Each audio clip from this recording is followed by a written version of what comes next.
Have you been hiding your smile this summer? If you've been wanting a straighter smile, it's time to give Bite a try. Bite offers clear teeth aligners without the high cost of braces or endless trips to the dentist. With Bite, you'll be able to transform your smile from the comfort of your home. Their clear aligners are doctor-directed and delivered straight to your doorstep. All you need to do is take an impression mold of your mouth, preview your 3D smile, and order your all-day or at-night aligners. It's truly that simple. They even accept insurance and HSA, FSA dollars. Sun's out, smiles out. Get started on your smile journey this summer by visiting Byte.com and use code WONDERY at checkout to get your at-home impression kit for only $14.95. That's BYTE.com, code WONDERY.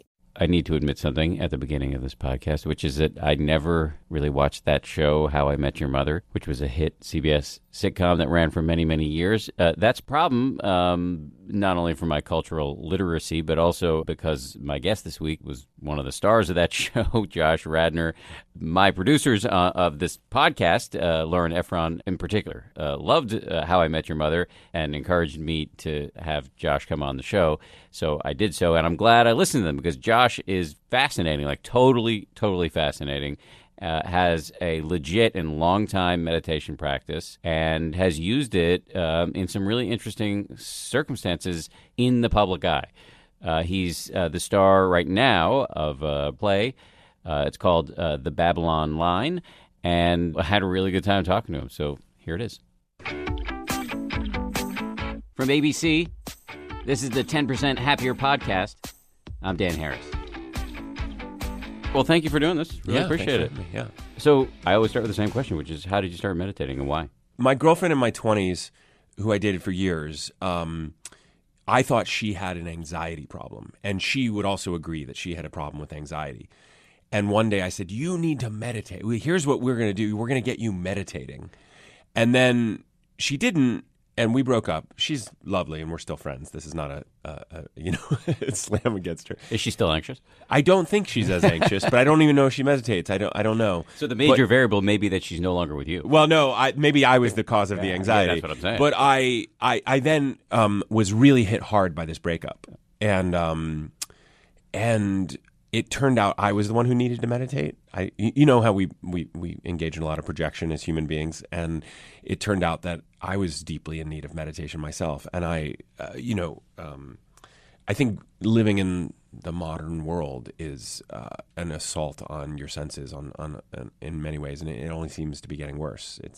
If that's what it feels like to me anyway. And so I think in 2004, maybe the spring of 2004, I learned Vedic meditation, which is essentially TM, and it's the same practice. But I learned from someone who was very close to the Maharishi, Mahesh Yogi, and it was just, there was a lovely community in LA at that time who was all learning from him, and he had trained a number of teachers, so there was a nice community out there.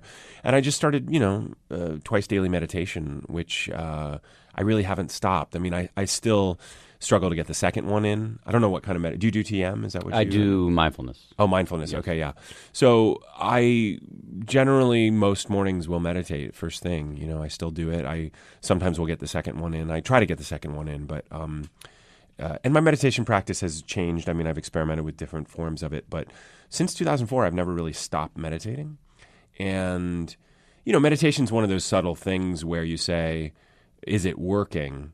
And you kind of, it's hard to say. My teacher used to say, drop your consciousness drop your old consciousness into your new body, and it would go crazy. Like your body wouldn't be able to hold it. Like the benefits of meditation are so subtle, and they just reveal themselves in a very subtle way. So I think, I look back, my life is very different than it was in 2004. It's a lot bigger. It's, my career took off in different ways.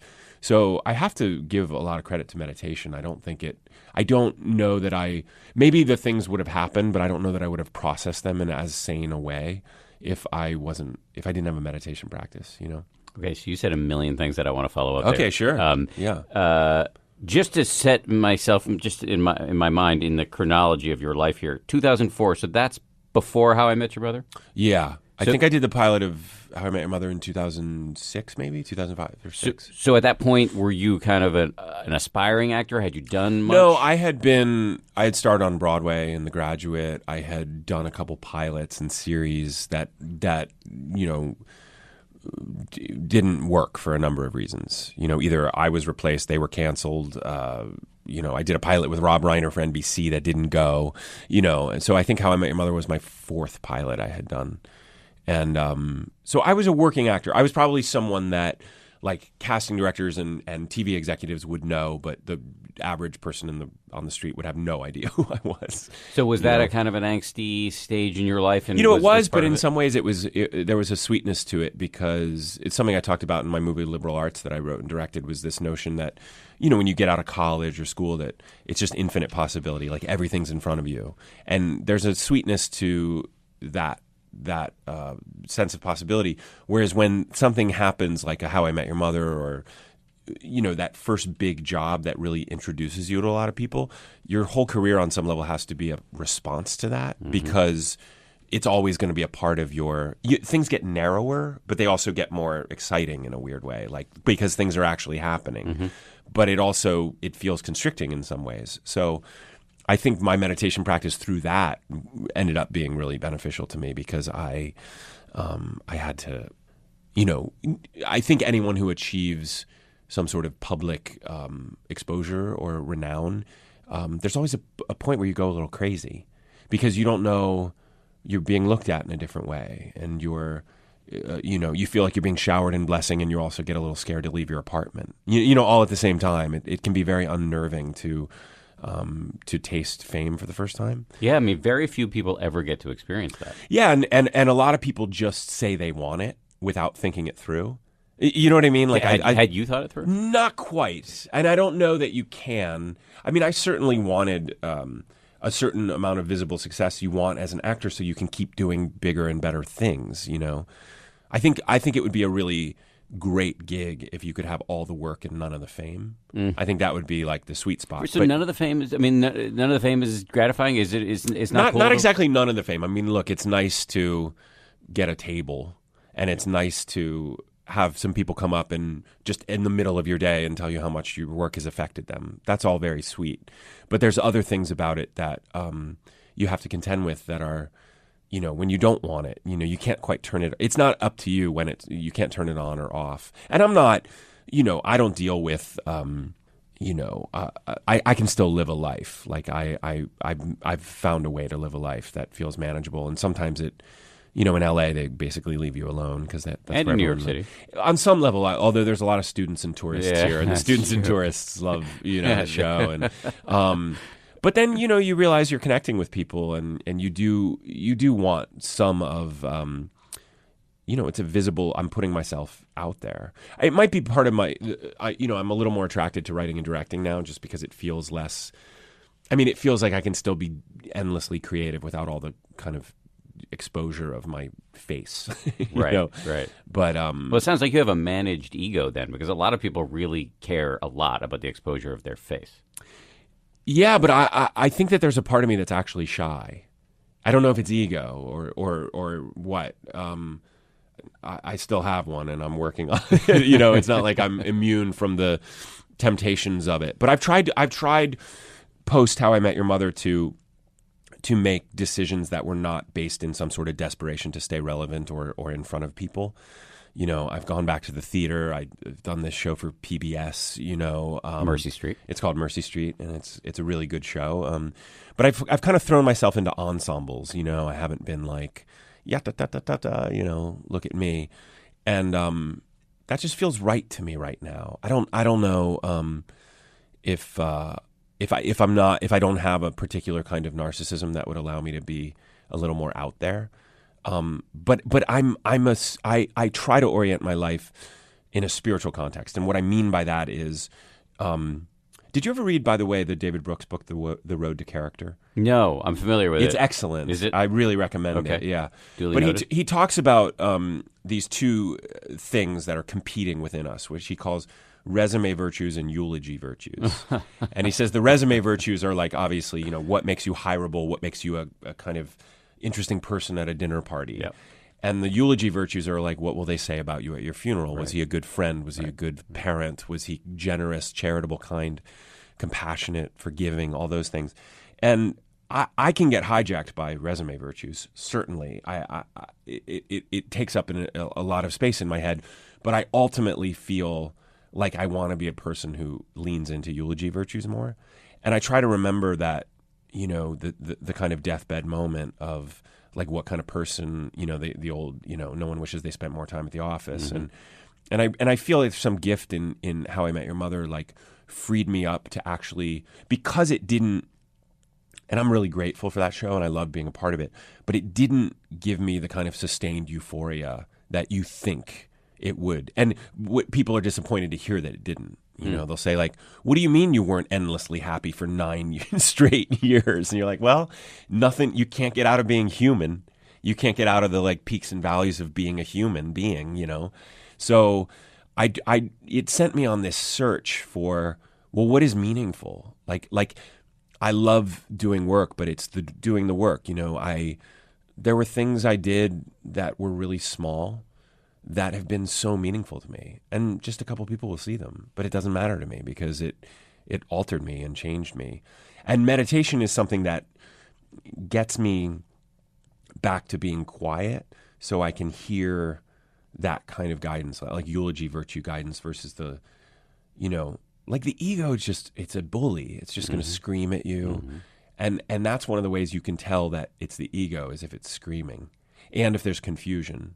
Because I feel like and if it's self-referential, and it's all about yourself. If it's not extending itself beyond your own kind of gratification in any moment, So just trying to get to that place, it's not even I wasn't raised Christian, but when Jesus says, the kingdom of heaven is within, I think that's what he's referring to, that the answers are, actually, a friend of mine just told me this great acronym for faith, finding answers in the heart, like going within and getting quiet, like that's where you're actually going to get the true GPS, the one that'll lead you to like a more sustainable, I don't even know if happiness is the right word, but like peace, just some equanimity. So you're not on the crazy, roller coaster of the up and down.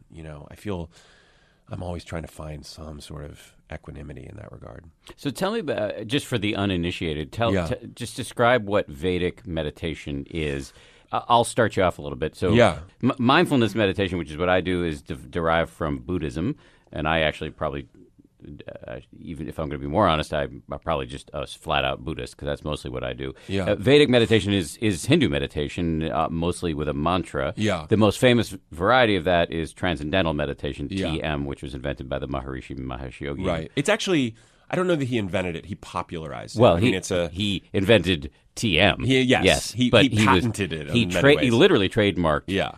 As I understand it, a version of, if not the exact same thing, that had been practiced for 3,000 years. Yeah, which I'm conflicted about patents and trademarks on anything having to do with spirituality, because I think it's humanity's gift without trying to monetize it. But that said, I also, I think Gurdjieff, who's this great Russian mystic, said you have to charge for spiritual instruction, because he said we don't value something we haven't paid for. Eckhart Tolle says the same thing. Yeah, so I think there is something to be said for the exchange of energy. My teacher, he would ask for a week's earnings, and it was up to you to set what that was. But when people would ask me, like, what should I pay? And I'd say, think of something and then add a little bit more. Like, it should pinch a little bit. Just because if you give them $100, you're not going to sit in the chair every morning. But if you give them $1,000, you might be more willing to try to get some bang for your buck. So I think there's something to be said for that. But mantra literally means mind vehicle, and it's you get a mantra that's based on a number of different things, but kind of geared towards you and where you are in your life, I suppose. But it means mind vehicle, and it's just an onomatopoetic word that doesn't have any meaning. So sometimes people who come from heavy, Christian, Jewish backgrounds or whatever, they're like, oh, I don't want to get into this Hindu practice. And it's like, well, it's just a word that settles your mind. That's all it does, and it's the sound that settles your mind. There's no meaning to the word. But you're saying the word quiet, silently. You're saying the word with great, it's kind of a riddle to do it, because you're encouraging effortlessness, which is in some ways a beautiful thing, because it's the antidote to what we're doing in life, which is pure effort all the time. So to close your eyes 20 minutes twice a day and repeat as effortlessly as you can, which is actually quite difficult, because how do you say something without effort? But even just the intention to think the mantra is the mantra. Just the intention, the awareness, like I'm thinking the mantra comes, does its own work, because it's kind of, and then you get into this phase where the mantra is just kind of doing its own thing. Now, the way I was taught is that thought in meditation is not bad. It's just stress release. It's just like the dirt coming off you in a shower, and you don't need to study the dirt at the bottom of the, just rinse, just let it go. And then I like that. Yeah, because thought is the thing that people get hung up on. They're like, I can't do this. I can't stop thinking. Yeah. But it's like, well, you can't drive a stick shift car until someone teaches you. I mean, certain people say, well, I've tried to meditate and I can't. I said, what does that mean? They said, well, I tried to just sit with my eyes closed and, not think. Impossible. It's actually impossible. Mm-hmm. So you really do need some sort of instruction. I mean, the thing I like about the mantra is it's an anchor in the midst of the dark wood of the mind. Like, okay, I'm being overrun by thoughts, and then you just come back to the mantra, come back to the mantra, come back to the mantra, and then you forget. And the other crazy thing is the mantra is designed so you forget it. It works at a very subtle, and it's to bring your mind to the kind of subtlest strata, and into where you become, what they call the simplest form of awareness, where you have no thought, but you're not asleep. It's like this really, and when you experience it, it's strange, because the time goes by, you haven't said the mantra, but you're not asleep, and you haven't had any thought. So this can happen in a 20-minute sit? Certainly, yeah. Wow. Yeah. And then you come out and you feel, that you've gone somewhere and you've touched some sort of gold. And you come back and you just feel a little more efficient, a little kinder, a little... I think, meditation is, I think that there's no accident that meditation and medication are only one letter off. And I think, we're really medicated right now. And I think what everyone's trying to achieve through the medication, and this is not a slam against pharmaceuticals, because I think some people might really need them. But I think a lot of what we're looking for is just some sort of relief from whether it's self-loathing voices or anxiety-producing voices or, grievances, like whatever overwhelms us, whatever is our thing that just has us by the throat. And there are these ancient practices from many different traditions that recognize this, that said, yeah, the greatest, it's like they say the mind is a wonderful servant and a terrible master. Like we're enslaved right now to the mind. And now we have this hive mind called the internet, which is, we've never seen anything like it.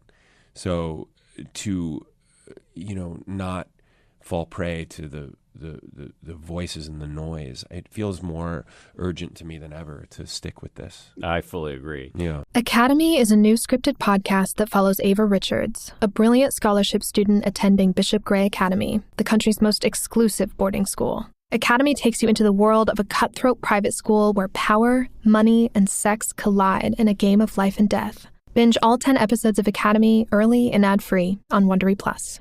In the first part of the 20th century, the Hilton family had a lock on the hotel industry by offering upscale service at a modest price. The company was expanding fast and buying up iconic properties across the country, like the Plaza and the Waldorf Astoria. But their unchallenged rise wouldn't last. An ambitious Mormon named J.W. Marriott decides to pivot from restaurants to hospitality, and he's after Hilton's business, developing modern hotels across the world. But both the Hilton and Marriott families will have to contend with their share of drama in finding a successor, while also fighting to stay solvent in a high-stakes business. Hi, I'm David Brown, the host of Wondery's show Business Wars. We go deep into some of the biggest corporate rivalries of all time. In our latest season, Hilton and Marriott are in a race to expand globally and secure the loyalty of fickle customers. Make sure to follow Business Wars wherever you get your podcasts. You can listen ad-free on the Amazon Music or Wondery app. The rubber hits the road in terms of the meditation being valuable in your life. So just thinking back to when you got this big role on How I Met Your Mother, and you were talking earlier about how it didn't make your life a nonstop bliss field. In fact, you couldn't escape, as I said quite poignantly, from the human condition, even though you had what you ostensibly wanted. How was meditation, and was meditation useful in that period? And just the ups and downs when you thought you shouldn't be having it. This just occurred to me because I remember I watched it the other night, but Jim Carrey did something at the Golden Globes last year that I thought was like one of the best things I've ever seen on television, where he was introduced as two-time Golden Globe winner Jim Carrey. And he said, "Yeah, that's right, I'm two-time Golden Globe winner Jim Carrey." And he goes, when I go to sleep at night, I don't dream normal dreams. He said, "No, I dream about being three-time Golden Globe winner Jim Carrey, because then, finally, I would be enough. And I could stop this desperate search for something that I know ultimately won't make me happy." And it was so bracing to hear someone come into a room where everyone's hungering for these little gold idols, which feels very much like what they said in the Old Testament, like, don't worship that. That's not what it is. And everyone's hungering for... Now, look, I'm not going to turn down a Golden Globe if they want to give me one. I'm not saying I'll protest the ceremony. I'm just saying it was bracing to hear someone come in the room and said, "I've won 2 of these. It didn't solve anything for me." And it's not... It's just, you can feel emptier. One of the reasons people, CEOs of Fortune 500 companies are depressed and movie stars try to kill themselves is because on the other side of the velvet rope is not the thing they told you would be there. I mean, we're operating under, a lot of delusions around success and money and all these things. So I think it's actually good on some level. Like, if you want them, get them, to disprove to yourself that will save you. Then you can go about the real work of like getting quiet. I was actually, I came across this quote from Pascal, Blaise Pascal, is that how you I don't know, the French philosopher, who said, all of the world's problems stem from man's inability to be quiet in a room by himself.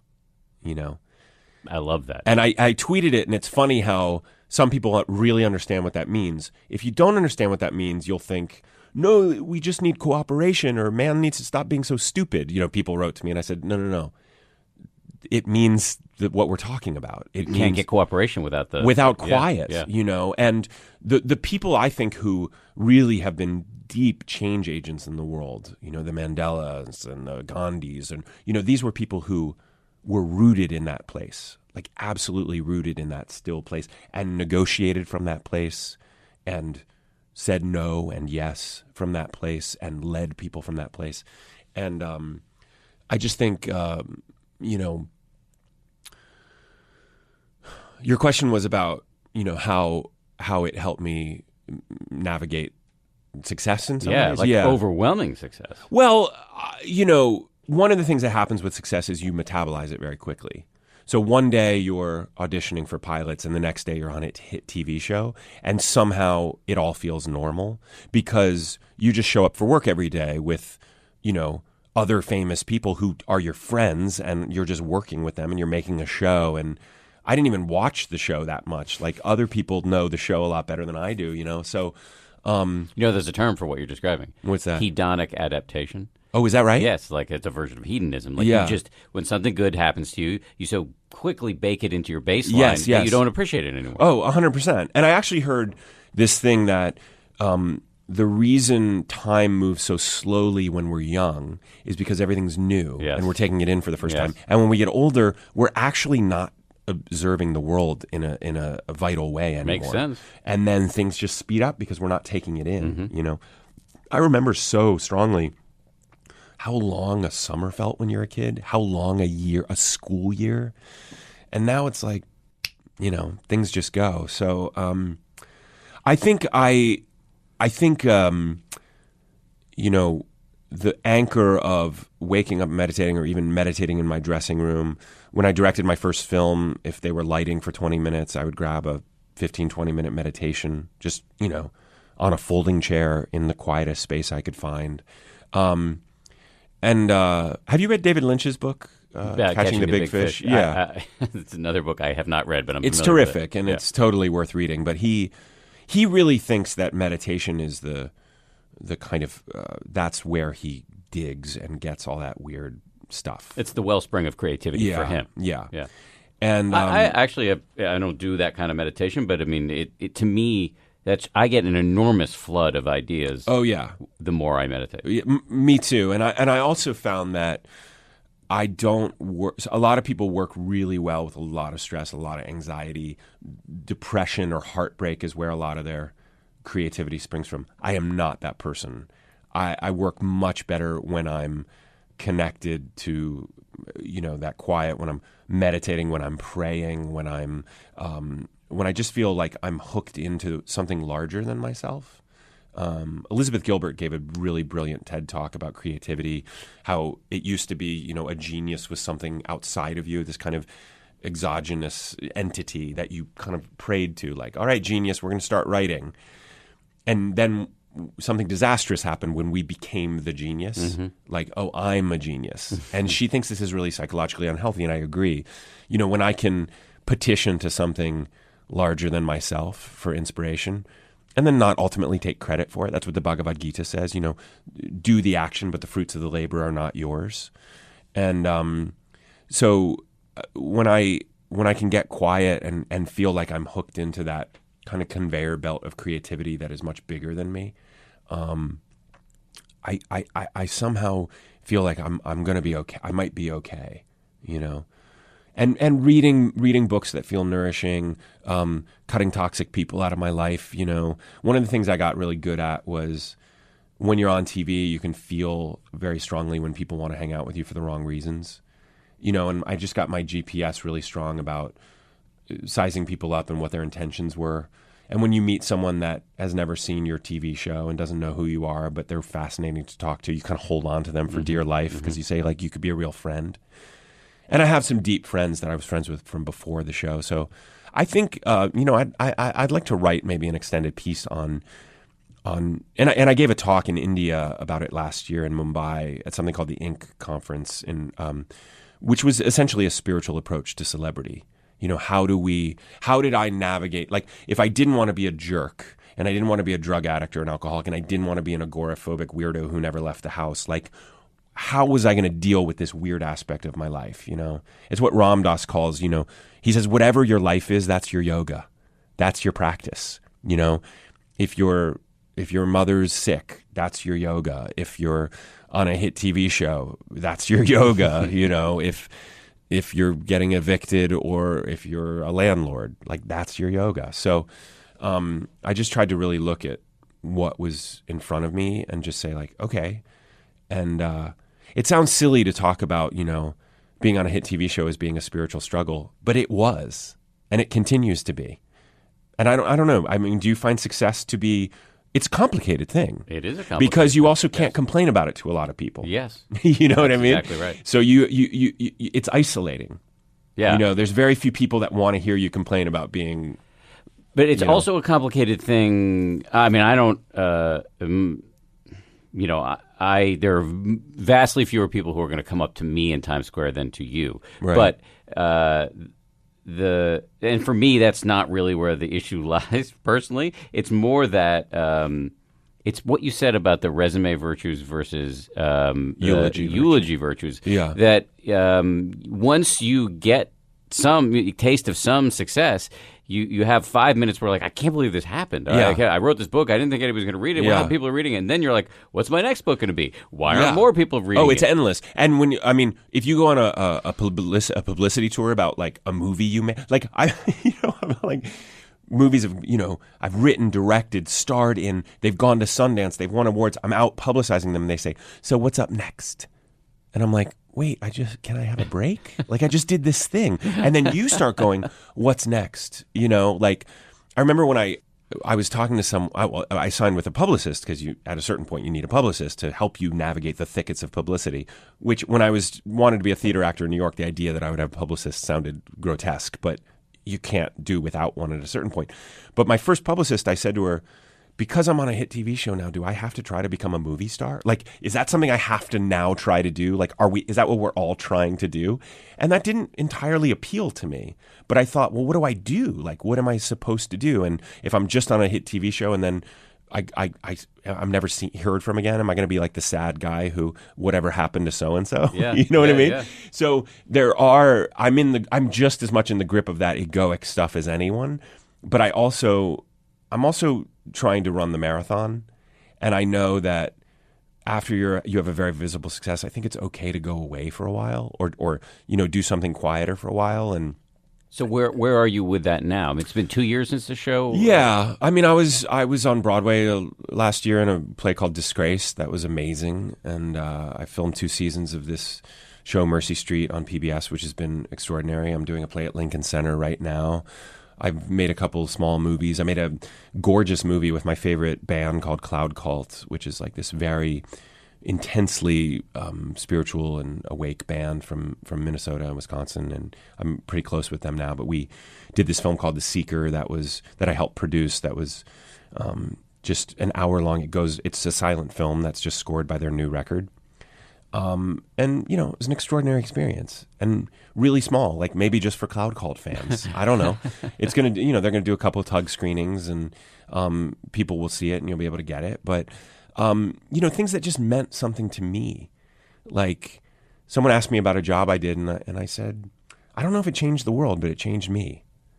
And that's what I'm doing right now is like, what opens my heart? Like, what makes me feel like, okay, I can spend 2 months or 6 months or a year working on this and feel 100% yes. And so how do you manage, because I imagine it's still there, the little screaming voice that says, oh, well, what's your next big, quote unquote, big, thing? Or can you shut that out and just be, because you seem pretty happy with what you're doing right now. So maybe that's just. I mean, I am, but then, okay, so I've worked nonstop since I left. I mean, really, I just haven't stopped working.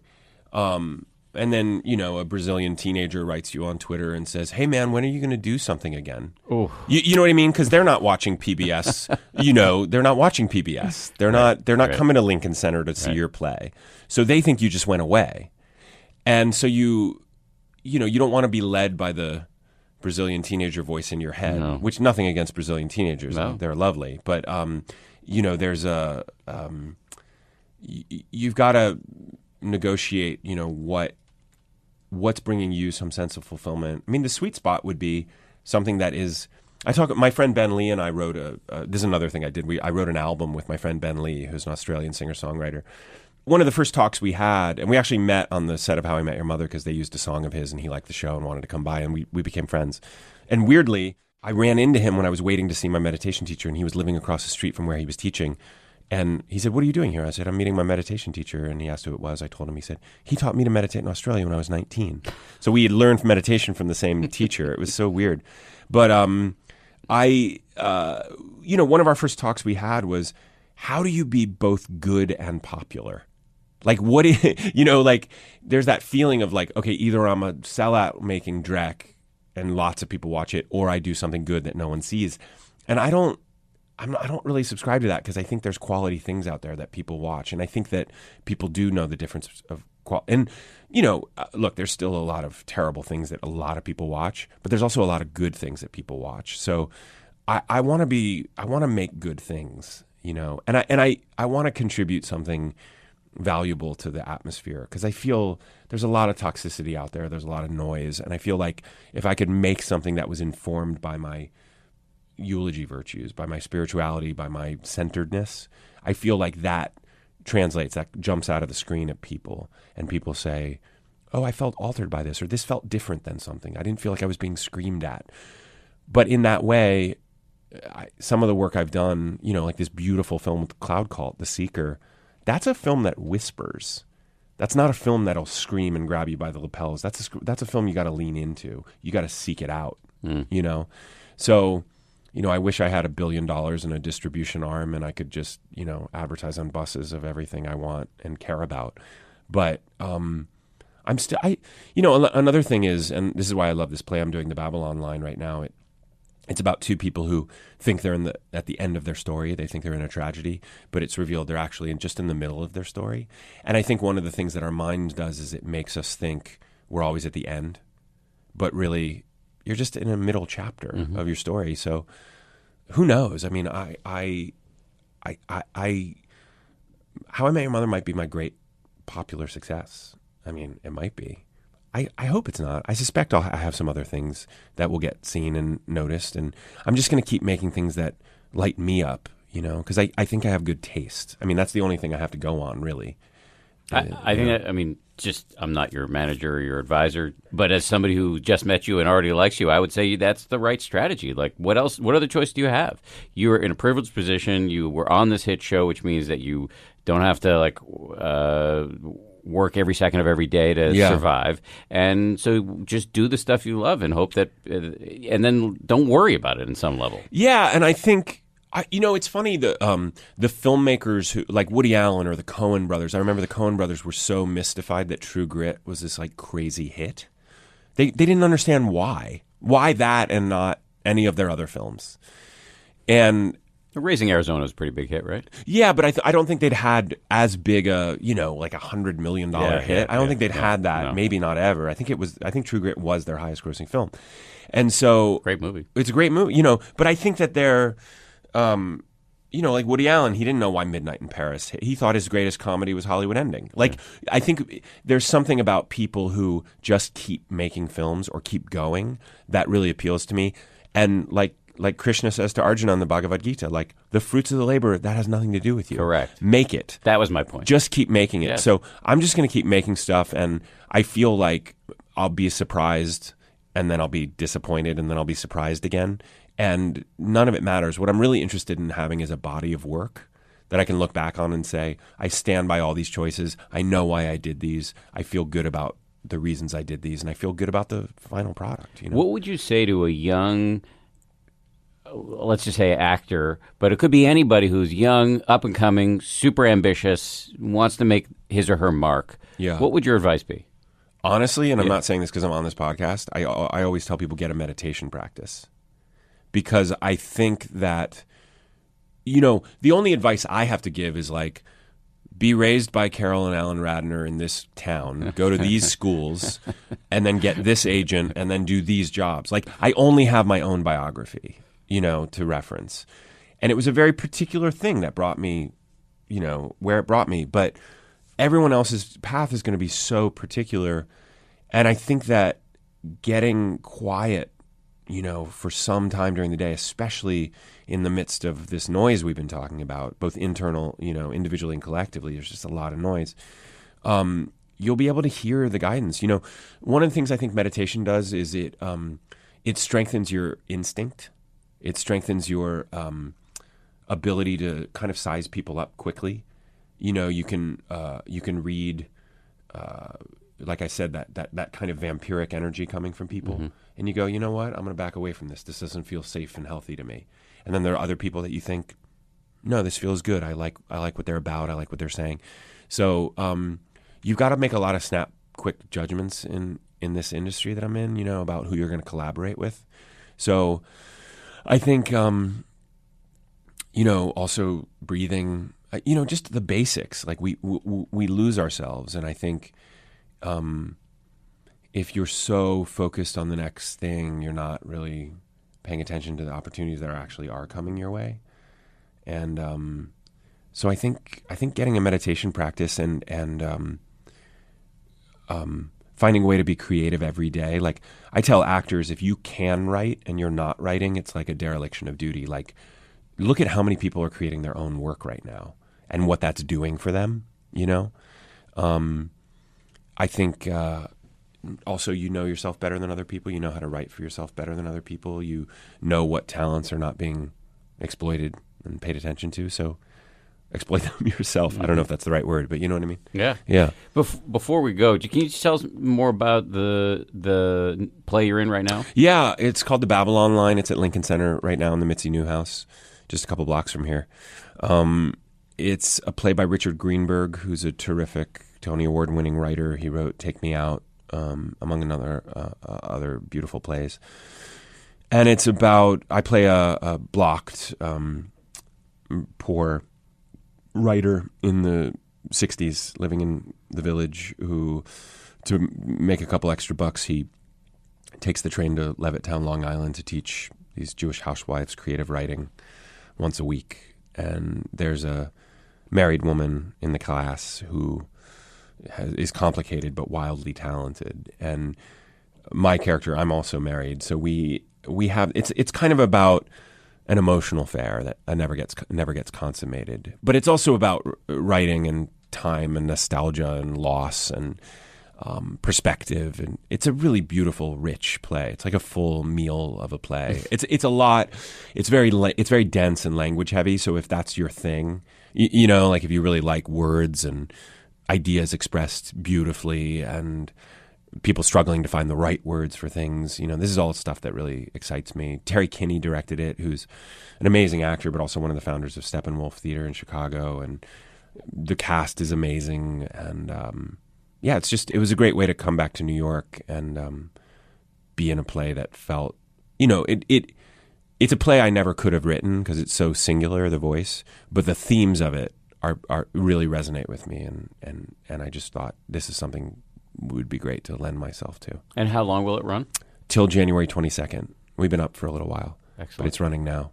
We talked about some of the things you're working on right now, but I think people after listening to this are probably going to want to learn more about you and consume some of the stuff you've done. So what else should we go watch? Well, I wrote and directed 2 films, both of which were premiered at Sundance before being in theaters. The first one was called Happy Thank You More Please. And then the second film is called Liberal Arts, which I was in with Lizzie Olsen and Richard Jenkins and Allison Janney and Zac Efron and John Magaro. It's a great group. And I have a newsletter. I'm doing like a monthly newsletter. If you go to my Twitter page, you can just look at, you know. What's your handle? Josh Radnor. Okay. Yeah. And so I'm doing like a monthly thing where I just recommend things that are, and I do a little essay, you know. Nice. I call it the Muse Letter. Actually, the followers named it, not me, but I like the name. The Seeker might be available on Cloud Cult's website, but there's going to be a couple of screenings around the country coming up in the new year. There's a great film called Afternoon Delight that Jill Soloway directed, who created Transparent. That's her first film. I'm in that. And I just shot a film in Austin that'll be hopefully, you know, hitting some festivals, and I'm always working on stuff. You're a fascinating dude. Really appreciate you coming in. Yeah, it was good talking to you. Really Thanks fun. for the opportunity. I'm glad you're bringing meditation to people. This is so great. I always think, like, you know, given the madness of what's going on, it all feels so crazy, and you know, you almost feel like your impulse is like, get louder, but I actually feel like, no, we got to get quieter. Like, then we'll figure out what to do. The solution lies there. All right, there's another edition of the 10% Happier podcast. If you like it, I'm going to hit you up for a favor. Please subscribe to it, review it, and rate it. I want to also thank the people who produced this podcast, Josh Cohan, Lauren Efron, Sarah Amos, and the head of ABC News Digital, Dan Silver. And hit me up at Twitter, Dan B. Harris. See you next time.